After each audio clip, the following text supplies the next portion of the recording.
But میں واقعی میں آنرڈ فیل کرتا ہوں کہ میں اس پینل پہ بیٹھا ہوا ہوں 3 آؤٹ اسٹینڈنگ پاکستانیز کے ساتھ. میں خواتین نہیں کروں گا، پاکستانیز کے ساتھ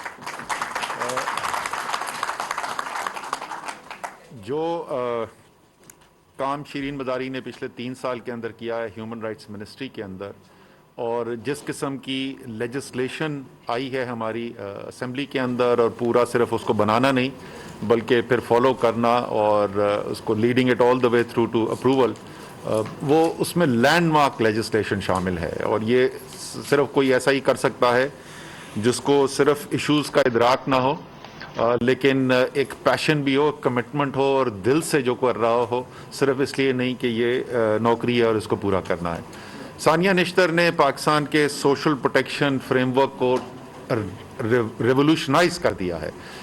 پاکستان میں ظاہر ہے یہ عمران خان کا ویژن تھا، اور مجھے یاد ہے جب بالکل شروع میں گورنمنٹ بنی تو میں ان کے پاس گیا. زیادہ تر اس سوشل پروٹیکشن کے ادارے اس وقت جو تھے وہ فائنانس منسٹری کے نیچے آتے تھے. میں فائنانس منسٹر تھا، تو میں نے ان سے 2 چیزوں کی اپروول لی تھی، اور میرے خیال میں وہ دونوں چیزیں جو ہیں جو اچیومنٹ ہوئی ہماری. سب سے پہلی تو ثانیہ نشتر کی اپوائنٹمنٹ، بڑی مشکل سے ان کو ہم نے کنونس کیا تھا آنے کے لیے. میرے خیال میں وہ بہت ہی اہم ڈیسیشن تھا. اور اس کے بعد سارے پروگرام کو سینٹرلائز کرنا، اور اس پورے طریقے کو جس طریقے سے ثانیہ لے کے چلی ہیں، بہت میں ان کو مبارکباد دینا چاہتا ہوں ان کو. میرے خیال میں پاکستان کے وہ عوام جو طاقتور طبقے سے تعلق نہیں رکھتے، جو سب سے زیادہ کمزور ہیں، وہ ان کو ضرور دعائیں دیتے ہوں گے. Lieutenant general Nigar Johar ji Pakistan army میں rising to the rank of lieutenant general, تو آبویسلی ایک بہت بڑی اچیومنٹ بھی ہے، ایک بہت بڑی پہچان بھی ہے. اور آج کی آپ نے ان کی باتوں سے بھی سنا ہوگا کہ جس کو انگریزی میں کہتے ہیں وومن آف سبسٹنس. میرا ان کے ساتھ جو کام کرنے کا موقع ملا وہ کووڈ رسپانس کے اندر تھا، اور ایک بہت اہم انہوں نے کردار وہاں پر بھی ادا کیا. سو آئی وانٹ ٹو تھینک ہر اس کے لیے بھی. اچھا، کووڈ سے مجھے یاد آیا کہ خواتین کی کیا پاکستان میں مسائل ہیں، وہ تو سب ہائی لائٹ کرتے ہیں. ذرا میں اچیومنٹ کے اوپر بات کروں گی. اور کووڈ سے یہ بڑا اچھا ڈیٹا میرے پاس آیا ہے کہ کووڈ کے اوپر جو ہم نے کام کیا اس کی ریکگنیشن جو ہے ہمیں ساری دنیا سے ملی.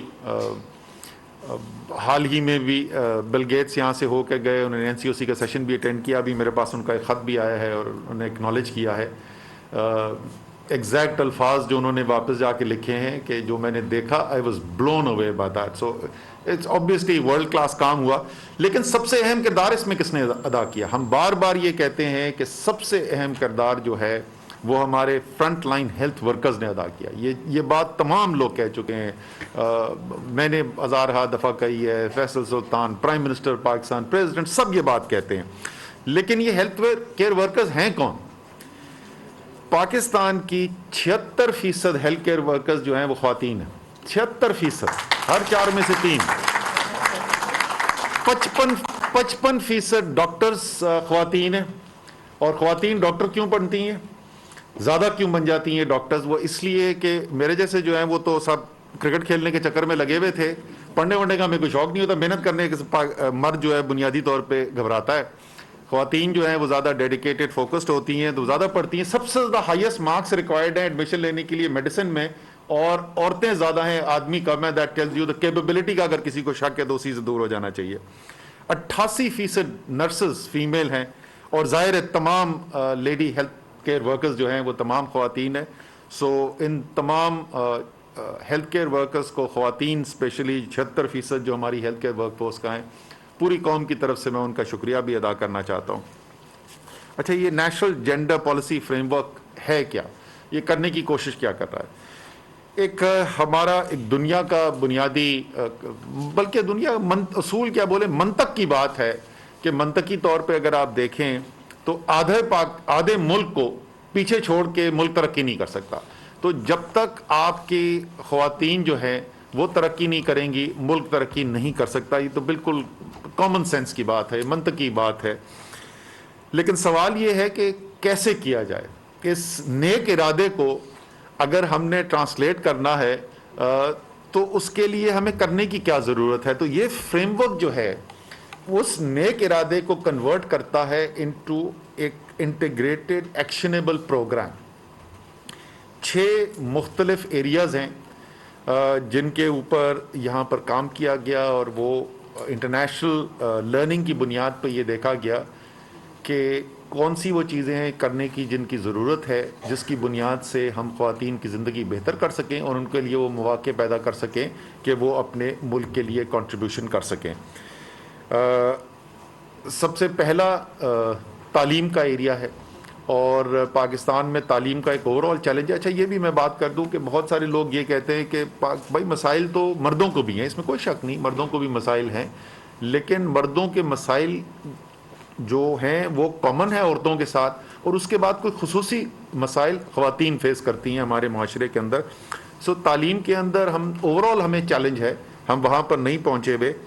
اور نائب درانی یہاں پہ بیٹھی ہوئی ہیں, خوشی کی بات ہے کہ ہماری فیڈرل ایجوکیشن سیکرٹری جو ہے خاتون ہیں, one of the finest officers ہمارے پاس. شفقت محمود سب کو لیڈ کر رہے ہیں ایجوکیشن کے اندر, ہمارے one of the best that we have available. اور اس سے آپ کو پرائم منسٹر کی تھوڑی سی پرائرٹیز بھی, ترجیحات نظر آتی ہیں کہ وہ منسٹریاں ہیومن رائٹس, ایجوکیشن, جہاں عام طور پہ لوگ پاک کیے جاتے تھے پولیٹیکل ایڈجسٹمنٹ کے لیے, وہاں پہ انہوں نے اپنی ٹیم کے جو بیسٹ پرفارمرز ہیں ان کو وہاں پہ لگایا ہوا ہے.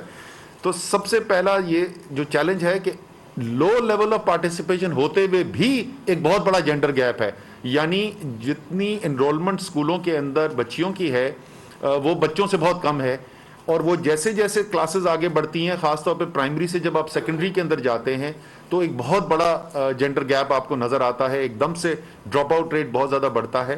اور میں نے جہاں زیب اور شبنم سے ریکویسٹ بھی کی تھی کہ ہم اس ایسپیکٹ کو ضرور کور کریں اپنے پروگرامز کے اندر آگے جو ہم بنانے کے لیے جا رہے ہیں. اس کے 2 ہی طریقے, اور وہ کیوں ہوتا ہے فال آؤٹ ریٹ, سیکیورٹی کے ایشوز ہیں, سیکنڈری اسکول گھر سے زیادہ دور ہوتا ہے بنسبت پرائمری اسکول کے, تو یا تو بہت سارے سیکنڈری اسکول بنا دیے جائیں, یا کوئی ٹرانسپورٹ کا ایسا نظام بنایا جائے کہ جو سیف ہو, سیکیور ہو. آپ دیکھتے ہیں مغربی دنیا کے اندر تقریباً ہر جگہ بچوں کی اسکول ایجوکیشن ٹرانسپورٹیشن کا ایک نظام ہوتا ہے, اس سے سب بچیوں دونوں کو فائدہ ہوگا, لیکن بچیوں کو زیادہ فائدہ ہوگا. پھر دوسری جو چیز ہے ہماری جس کے اوپر اس کے اندر کام کیا گیا وہ یہ ہے کہ وہ گورننس کا نظام جس کے ذریعے آپ نے اس جینڈر ایجنڈا کو آگے لے کر چلنا ہے, اس کو کیسے مضبوط کیا جائے اور اس کو کیسے اورینٹ کیا جائے تاکہ اس کی تمام ایسپیکٹس کے اندر یہ ہم ان بلڈ کر دیں کہ ہم نے کس طریقے سے خواتین کو خصوصی توجہ دینی ہے, بچیوں کو خصوصی توجہ دینی ہے.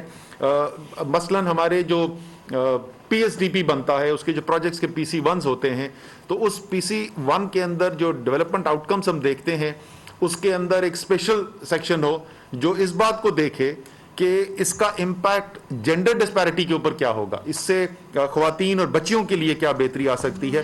تو وہ ایک دوسرا آبجیکٹو ہے. پھر روزگار, تعلیم ملنے کے بعد روزگار جو ہے وہ مسئلے 2 پاکستان کے اندر مسائل ہیں. ایک تو میرے خیال میں بہت سیویئرلی انڈر کاؤنٹ ہوتا ہے پاکستان میں ویمن امپلائمنٹ. پاکستان کی معیشت چل نہیں سکتی اس محنت کے بغیر جو خواتین کرتی ہیں, اور تمام تر آپ پاکستان کے اندر اگر آپ دیکھیں گے تو ایون اکنامک ایکٹیویٹی کے اندر ایک بہت بڑا کردار ہے, لیکن ایک بہت بڑا چنک اس میں سے ایسا ہے جو ان ریکگنائز ہے, ان پیڈ لیبر ہے. سو اس کی بھی میرے خیال میں کوئی ہمیں میجرمنٹ سسٹمز جو ہے نا وہ بھی ماڈرن میٹرکس امپروو کرنے کی ضرورت ہے.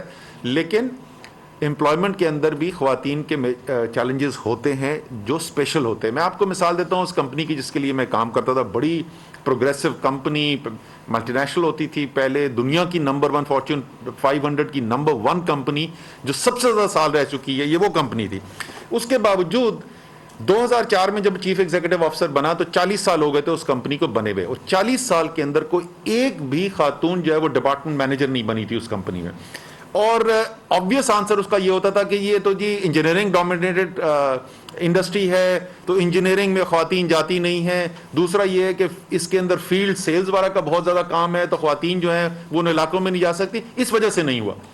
ہم نے ایک ٹاسک فورس بنائی اور اس ٹاسک فورس نے ہمیں 13 ریکمنڈیشنز دیں اور اس کے اندر بالکل چھوٹی سی چیز ایسی کہ کار پارک جہاں وفاقی وزیر سبسکرائب کریں اور بیل دبائیں تاکہ کوئی خبر رہ نہ جائے.